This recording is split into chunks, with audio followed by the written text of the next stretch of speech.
देख रहे हैं समाचार वृंदावन। देखिए, पूरे उत्तर प्रदेश में 24 जनवरी 1950 को उत्तर प्रदेश बना था।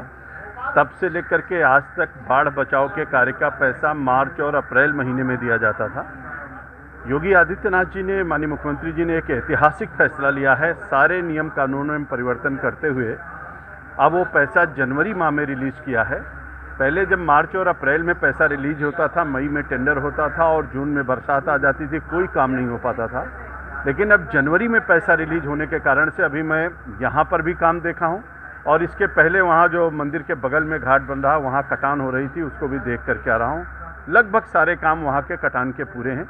पिछली बार भी जो काम हुआ था वो आप देख रहे होंगे कि बाबा देवराव बाबा के बगल में जो हमारे इस पर बने हुए हैं और उसके सामने जो घाट बना हुआ, बहुत सुंदर कार्य हुआ है। पहले बाढ़ का कार्य होता था, दिखता नहीं था। अब जनता को भी और जनप्रतिनिधि को भी सबको दिखाई पड़ता कि क्या काम हो रहा है।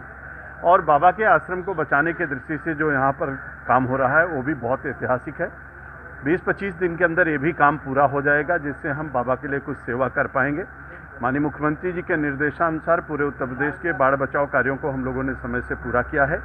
14 और 15 में 15 लाख हेक्टेयर जमीन का कटान बाढ़ से हुआ था, लेकिन 20, 19 और 20 में वो कटान घट करके 12,025 हेक्टेयर हुआ और पिछली बार 20 और 21 में जो कटान हुआ वो 6,886 हेक्टेयर हुआ। यानी 15 लाख से घटते घटते हम 6,000 पर पहुंच गए। उत्तर प्रदेश में 42 जिले बाढ़ से प्रभावित होते हैं।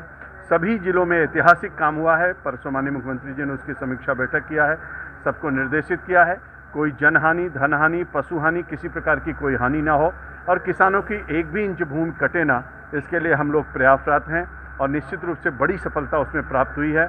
और आगे भी हम लोग कृत संकल्पित हैं कि बाढ़ से किसी प्रकार की कोई हानि उत्तर प्रदेश की जनता जनार्दन का ना हो।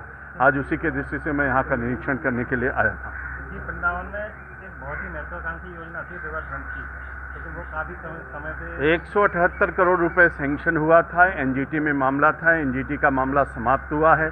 अभी हाई कोर्ट में मामला है। आज ही हमने उसकी समीक्षा की है और जल्दी से जल्दी हाई कोर्ट से निस्तारण करा करके और तत्काल उस पर काम शुरू कराने की व्यवस्था हम लोग सुनिश्चित कराएंगे। वृंदावन की जमुना किनारे डूब क्षेत्र में कॉलोनियाँ विकसित हो रही हैं और निरंतर उन पर काम हो रहा है और मतलब बड़े बड़े मकान बन रहे हैं। इसके बारे में आप क्या कहेंगे? देखिए, कोई भी अगर अवैध कब्जा होगा, जिस तरीके से वृंदावन का, मथुरा का चतुर्दिक विकास करने के लिए माननीय मुख्यमंत्री जी कृत संकल्पित हैं और ऐतिहासिक अब तक का सबसे बड़ा काम आदरणीय मुख्यमंत्री योगी आदित्यनाथ जी के मार्गदर्शन में मथुरा और वृंदावन का, जो भारत के लिए नहीं बल्कि दुनिया के मानचित्र पर हमारा वृंदावन है, मथुरा है, ऐतिहासिक स्थली है, धार्मिक स्थली है, आध्यात्मिक स्थली है, सांस्कृतिक स्थली है और इस स्थली का चतुर्दिक विकास हो, इसके लिए वो संकल्पित हैं और किसी प्रकार की कोई शिकायत आएगी तो उस पर सख्त कार्रवाई की जाएगी। जो क्षेत्र में निर्माण हो रहा है, डूब क्षेत्र, मैंने आपसे कहा कि अगर ऐसी कोई भी चीज प्राप्त होगी तो उस पर सख्त से सख्त कार्रवाई की जाएगी।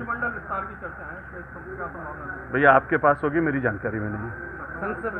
मेरे पास कोई जानकारी नहीं, आपके पास होगी तो मैं बता नहीं सकता। संत समाज ने ज्ञापन दिया, क्या मांग रखी है? देखिए, संत समाज में निश्चित रूप से सभी संतगण चाहते हैं कि हमारा वृंदावन,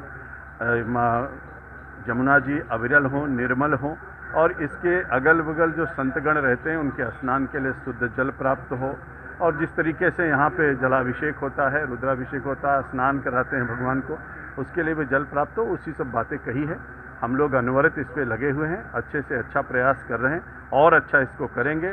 सभी स्टीपी बनेंगे, नाले उसमें कनेक्ट होंगे और हमारी माँ जमुना जी, जिनकी हम आराधना पूजना करते हैं, वो अविरल हो, निर्मल हो, ऐसा आदरणीय प्रधानमंत्री जी की मंशा है।